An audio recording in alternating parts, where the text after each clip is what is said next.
مردمان روی دنیا هم وابسته به پیشرفتی معرفت و فرهنگی انمو خلقها و ملتها و مردمان صورت میگیرد و بخصوص نامگذاری در فرهنگ ملی ما جای خیلی پر اهمیت را دارا می باشد. در عرفیت نام زیبا نیمی حسن است میگویند.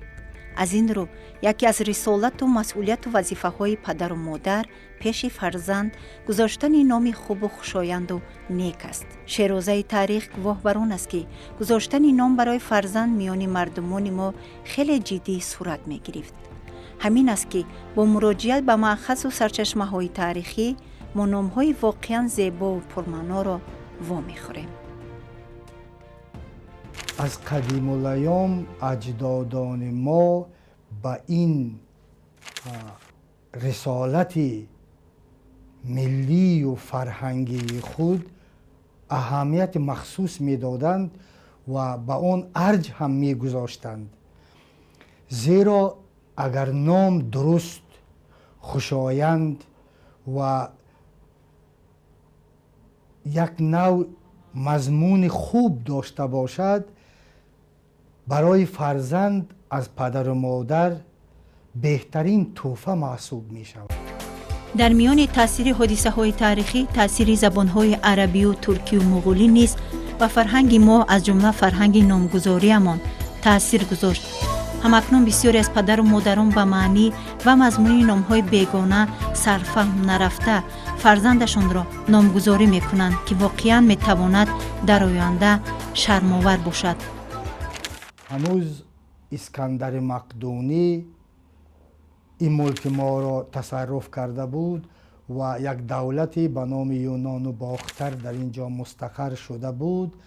قریب اکثریت نام‌های محلی ما مردم تاجیک کاهیدند، قریب از بین رفتند و بیشتر نام‌های یونانی و الینی جای آنها را گرفتند و بعدها وقتی که فتوحات اعراب شروع شد بیشتر نام‌ها عربی شدند و نام‌های اولین عربی به اصطلاح در زمان ابتدای حاکمیت سامانیان عرض هستی کردند و وقتی که نخستین حاکم محلی را خلیفه های اعراب انتخاب کردند در آسیای مرکزی که سامان خدات نام داشت و از حوالی ترمیز بود، پسری در خاندان او تولد شد و نام او را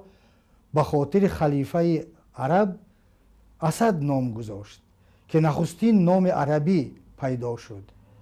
پس از سردر آوردن اهل ترک یا ترکان به خاک تاجیکان با نام‌ها بعضی نام‌های ترکی وارد شدند و با قسمی از نام‌های پیشتر عربی پسوندهای ترکی علاوه شدند. یعنی باز تغییرات زبانی به وجود آمد در نامگذاری محلی و بعدها طوری که معلوم است وقتی که انقلاب اکتبر به وجود آمد و جمهوری های اتحاد شوروی عرض هستی کردند، تمام جمهوری هایی که مربوط به دولت یگانه اتحاد شوروی بودند نام های روسی اصل را گرفتند. روسی اصل بدان معنا که ترکیب نسبی آنها تغییر یافت.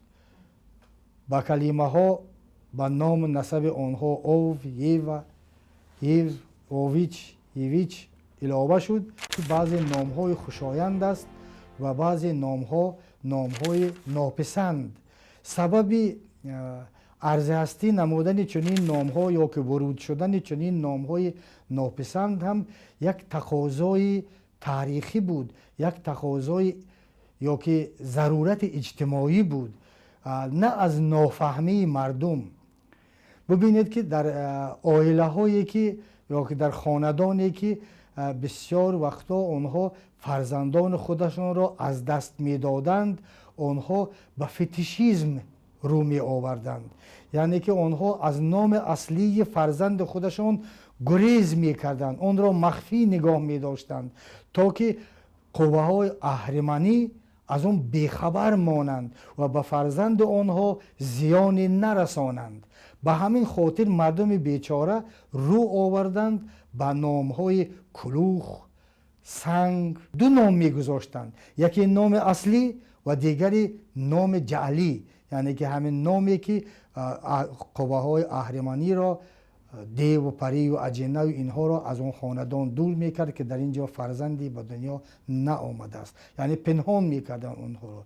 و بعدتر گویا که بغیر همین فتیشیزم باز توتمیزم هم رو آورده بود که بسیاری ها به دو اندیشه، به دو مقصد، به دو منظور این نام ها را میگذاشتند. اولش این که گرفتیم گذاشتن نام شیر یا که گرگ برای فرزند خودش، منظور آنها اولا رهگم زدن این قوه های فوق الطبیعه بدی است. دوما این است که باید فرزند آنها قوی باشد، نیرومند باشد، با تمام بلاها و با تمام بیماری هایی که او را پیگیری می کنند استادگری کرده تواند. گذشتگان ما به شرط گذاشتن نام سخت رعایت می کردند تا نامی که به فرزند گذاشتند برایش بهترین باشد و من بعد در راه موفقیت و کامیابی ها همسفرش گردد. و همچنین در صورت گرفتن نامی خوب و پرمعنی فرزند نیز کوشش کند تا من بعد سزاوار نامش شود. طوری که در عرفیت شایع هست، میگویند عقل از پی صورت و خرد از پی نام می رود و به همین نیت پدر و مادر وقتی که فرزند به دنیا می آید همیشه کوشش می کنند که به یک نفر سالار، محسن، کلانسال یا که یک نفر خردمند، دانشمند مراجعت کنند تا که نام مناسبی برای فرزندشان گذاشته شود. و همین رسالت در مردم ما خیلی هم رونق یافته بود، هرچند به مشاهده می رسد که در دوام تاریخ یا در مسیر تاریخ نامهای ناخوشایند هم رونما شدند، وامی خورند و اینها البته وابسته به همون دور و زمان، وابسته به انکشاف جامعه و وابسته به حوادث تاریخی صورت میگیرند. من فکر میکنم که این یک پدیده نامطلوب است، زیرا که ما همیشه یک فرزند تاجیک را با نامش میشناسند و اگر یک نفر معلوم و مشهور آینده شود هم از یا در علم یا در ورزش یا در یگان ساحه دیگری زندگی و بیرون از تاجیکستان معروف شود، اگر نامش تاجیکی نباشد همیشه زیر سوال می رود که این کی باشد، ملتش کیست، از کجاست. و همیشه نام شخص این پدیده اجتماعی آن همون شخص است. دیده و دانسته یا ندانسته و نام دختر خودمون را راحله میگذاریم که این در زبان عربی بسیار کلمه ناخوشایند است، یا که سمیه برای مثال بسیار معروف است، که یا که آسیه برای مثال گناهگار، یا که راحله که میگیم مرکب است برای مثال حیوان سواری است. اصلا مردم به معنای اون صرف هم نرفته و این نام را میگذارند که ناخوشایند است. باید که در نوبت اول پدر و مادر به مضمون نام خودشان، نامی که به فرزندشان میگذارند صرف هم روند. اگر خودشان معلومات کافی نداشته باشند باید به نفری که خردمند باشد، دانشمند باشد و از این چیز آگاه باشد مراجعت کنند. و از قدیم همین چیز در ما معمول بود که همیشه در این یا آن دهه یک نفری بود که نامگذار بود. ببینید که نخستین کاری بسیار هم مهم و پر اهمیتی که در این جاده انجام داده شده بود. عالمجان غفورов برادر خردی باباجان غفورов کتابی را به نام تاریخ و نامگذاری ایجاد کرده بودند که بسیار کتاب پرمحتوا است در خصوص نامگذاری و مردم می توانند به این کتاب مراجعت کنند. بغیر این فهرست های بسیار معمول در دوران استقلالیت با سفارش پرزیدنت جمهوری تاجیکستان صورت گرفتند که کمیته اصلاحات جمهوری تاجیکستان 2 کتاب را در این جاده چاپ برآوردند. همچنین یک کتابی را ما با نام نام‌های زیبای ما سردکس علمی انسیکلوپدی ملی تاجیک از چاپ برآورده بود که در آنجا هم بهترین نام‌ها چیده شده بودند از بین تمام نام‌های موجوده و در آنجا ثبت نام شده بودند تا که مردم به این کتاب‌ها مراجعت کند و از آنجا برای خودشان بهترین نام‌ها را و ما تا اندازه کوشش کردیم که در اون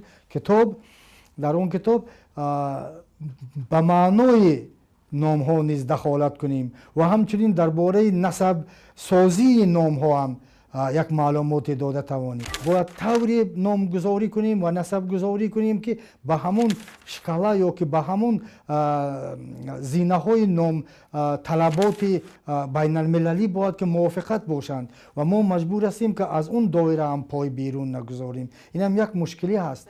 دیگر اینکه در بسیار حالت ها ما باید که به همون ترتیب نامگذاری های بین المللی یا که عموم بشری باید که نزدیک باشیم، چون که ما هم در دایره تمام اجتماعیات بین الخلقی باید که موجودیت خودمون را نگاه داشته توانیم. برای همین هم ما نمیتونیم که صرف نامهای ما در دایره ملت ما باید که گشت و گذار کنیم، بلکه باید که در بیرون هم شناخته شوند. به همین خاطر ما بعضی محدودیت ها را از همین نام صفر ملی خودمون برداشتیم. الحال در جهان دانشمندان به آموزش نام‌ها جدی دست می‌زنند. این فن اناماستیکا نام دارد. در آموزش آن محققان از جمله مورخان، مردمشناسان، جغرافیدانها، زباندانان شرکت می‌ورزند. دانشمندان به خلاصه آمدند که نام‌ها قسمت جدا نشونده صاحبان همین تاریخ و زبان و فرهنگند که به واسطه آنها تاریخ مسکونشوی، حدود و رشد آن را آشکار می‌کنند. مثلا حبیب شریف اگر ما بگوییم اگر و اون در شناسنامه هم ثبت شود اگر نام این شخص حبیبی می شود، نه با بندک اضافی ای طوری که می گوییم، بلکه با بندک عادی می شود که غلط است. این حبیب می نویسند در همین کتاب چیزهای خارجی، یا که با دو نام فقط تنها نام خودش و نام پدرش ثبت می شود، لیکن همیشه طلب می شود که باید نام خانوادگیش هم باید که حتمی باشد. برای همین همیشه نام شخص باشد، نام پدرش باشد و نام خانوادگیش هم باید که باشد که این بهترین برای مثال پدیده می شود و در نامگذاری تاجیکی باید که همین 3 نام پای هم بیایند و همون نام خانوادگی هرگز باید که از بین برده نشود.